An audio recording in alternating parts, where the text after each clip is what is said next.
Zombie apocalypse.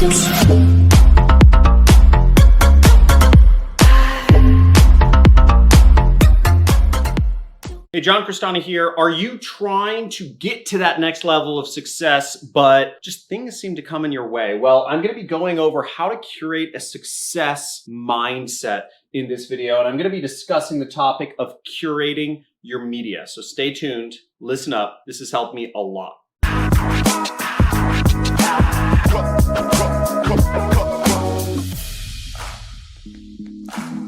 Hey, John Crestani here, and for those of you who don't know, I've been able to create a business that does $7 million. It did $7 million last year with no employees. And the way I've done that is through an insane level of productivity. I've been just, in terms of battling yourself to squeeze every ounce of production and revenue out of yourself is what it takes to really be successful as an entrepreneur and give yourself the best chances of success. So I'm going to be going over a few things here of how to curate your social media. And I'm going to be sharing my experience of how I've been able to do this. And it's not easy. This is some of the hardest work you will ever do in your entire life, folks. But it's very important if you want to become successful. So let's go into the first thing. So the first thing is emails. Now, every single week, what I do is I actually go through and delete emails. I mean, how many times have you just found yourself with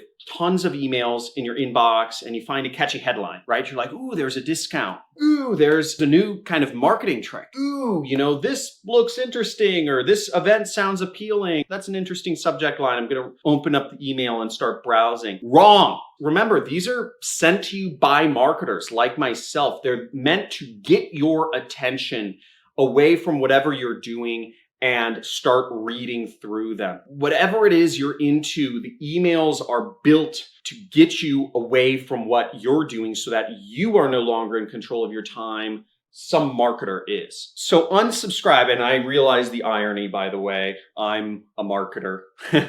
But listen up, because I'm trying to help you become successful. Unsubscribe from every single email list that you are on, except mine, of course. Unsubscribe from everything. You don't need emails. There are some essential emails that you may want to get. Like if PayPal sends you money, you might want to receive that.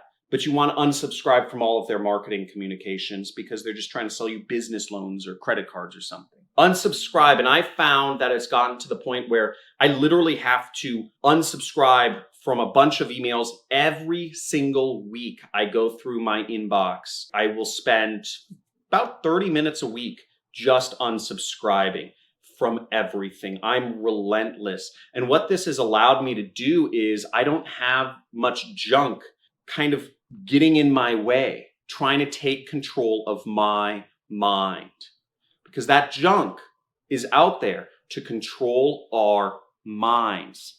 And that's the most important real estate that you have. I go through all folders. I go through, except the spam folder, but I go through the promotions tab, the updates tab, the social tab, and I unsubscribe from everything. I advise you to do that. Feel free, if you're down to play along, pause this video right now and just spend the next 15 minutes unsubscribing from emails and then return back. The next important way to kind of curate your media consumption is to get off of social media. Right, I told you this is going to be pretty difficult. Get off social media. Social media is infectious. It's an addiction. It trains our mind to look for these notifications, these bells, these dings, these emails, these text messages when somebody responds to, a post or puts up a new post or whatnot. Social media is an addiction. You don't need it in your life. You'll find that a lot of the people, once you get off social media, do you interact with them if you're not on the same social media? Are you still interested in what they have to say? I got off social media in a series of waves, right? The first thing was I started deleting some of these apps from my phone so that I could only use the social media on my computer or when I was logged into it through a web browser on my phone. I found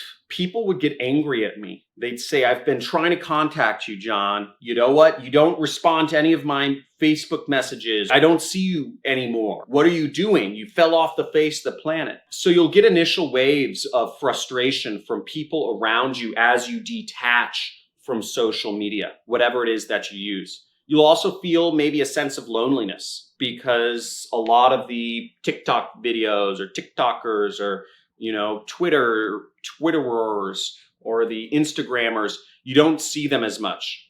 And maybe you end up feeling a little bit out of the loop and you don't understand what people are always talking about anymore. Oh, Dan Bilzerian just posted this crazy photo of him like hanging off the balcony with a bunch of hot chick. You won't be as in the loop about that. One of the hard things was not being up to date on news because I used the Facebook news feed to get most of my news, to understand what people were doing or where people were. And when I got off of Facebook, quickly I was out of the loop when I would meet people and talk to them about what's going on in the world. But in fact, this is actually a nice way to interact with people because I can go places, I can go to restaurants and I can ask them what's new in the world. And I learn things. It's not just a way for me to say, hey, it's not just a way for me to make conversation. It's actually a real way that I can gather news. I can get up to date. When I walk by newspaper stands, I read the headlines. When I'm at a restaurant, I might watch a little TV while I'm sitting down to eat and I get some of the top highlights. So you're not completely distant and it makes going out more interesting. Social media is very hard to detach from. I suggest you completely get off of all social media. I do not use social media anymore other than to post content that other people can consume. I focus on being a producer, not a consumer.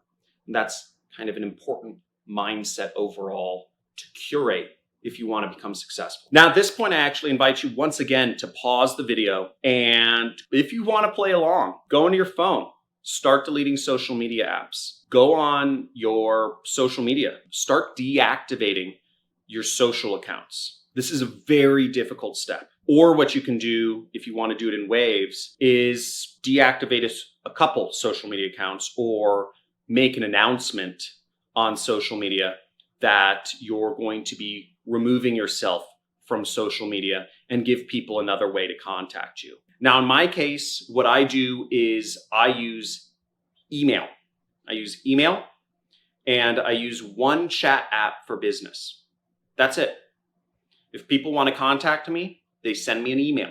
That's the one way people have to communicate with me. So I encourage you now, pause the video and start culling the herd of your social media addiction. Very difficult. Now, the third tip to curating your media is getting rid of chat apps. Now, once again, this is kind of related to social media because a lot of chat apps such as Instagram or Facebook or some of these other socials are chat apps too, right? Getting rid of your social media gives you a chance to also get rid of your propensity, your urge, your addiction to chat. Now, in my case, I use Skype to chat with people, but I purely do it for business use. I don't take people that are hitting me up for random stuff. Purely, I do transactional business through Skype. Meaning, if there's people I'm paying or people that are paying me, I work with them there. Really, it's just business partners. Nobody actually pays me directly. I only have 2 products I sell. So if people want to pay me money, they buy one of those products. So chat apps, I'd cull them down. If you use multiple ways to chat with people, get rid of the other chat apps that aren't as meaningful. Get down to 1. And once you get down to 1, I like Skype and many other marketers. If you're getting into affiliate marketing, which is where I make my money, I would encourage you to use Skype as well, because that's just where the industry is. Different industries have different chat apps that they use. Voxer is another popular one for marketers, and there are many others. But I suggest wean it down to 1. That'll keep your focus on one thing. The other thing I like about Skype is there isn't some sort of like social media feed associated with it. It's purely a chat app. Because Skype is only a chat app, I'm not seduced into getting on the social media feeds or what have you.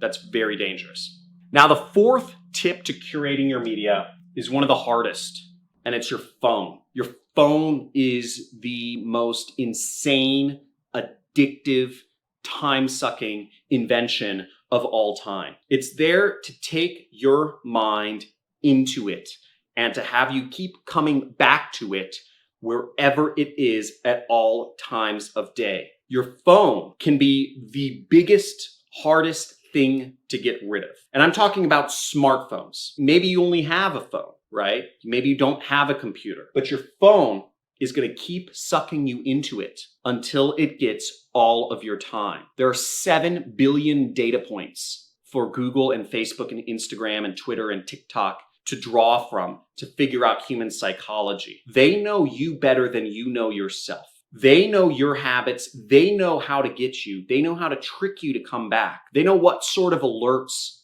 to feed you to get you coming back to them. You can allow them to do that and be part of the mindless herd of sheep, or you can actually take action and cut yourself off from this abusive relationship. What I recently moved back to, which was really hard for me, was this.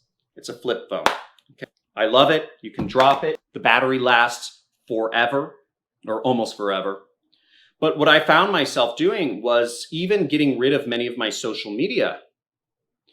I still found myself going back on social media just to read people's comments, or to, I'd log on to one of my social accounts through the web browser and I check things.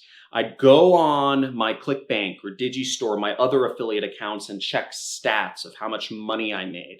I'd go on to my banking. I'd buy stuff through my phone, all sorts of things to get back on the internet to check things out, even with all notifications turned off, with 0 notifications. I mean, that's one of the first things you can do to get rid of your phone addiction, is turn off all notifications.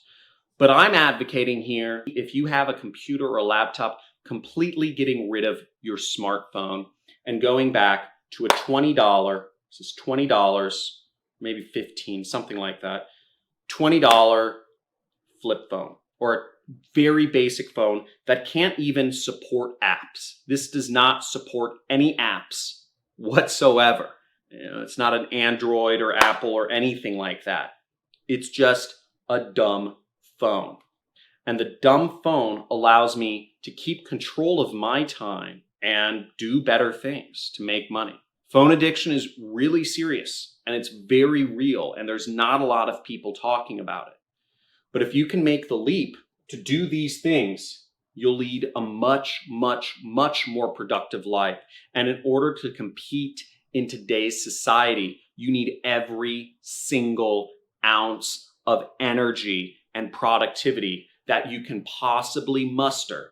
Your quality of life will not go down when you remove social media from your life. It may feel that way for a few days, for a few weeks, maybe even a few months. But overall, your life and your ability to be an entrepreneur will get far better over time. Thanks for watching. And if you're down to play along, let me know what steps you took to cure your social media addiction. Another thing about this video, if you've made it this far, let me know what your thoughts are on these kind of mindset videos. I've purposefully taken an approach that I understand many people won't like. Most of my audience will not want to watch these videos, but I want to try something new out where I talk about things that people need rather than just what people want to see or hear. So thank you for watching. Thank you for playing along. I'm committed to just talking about success for a little bit. Have a good day.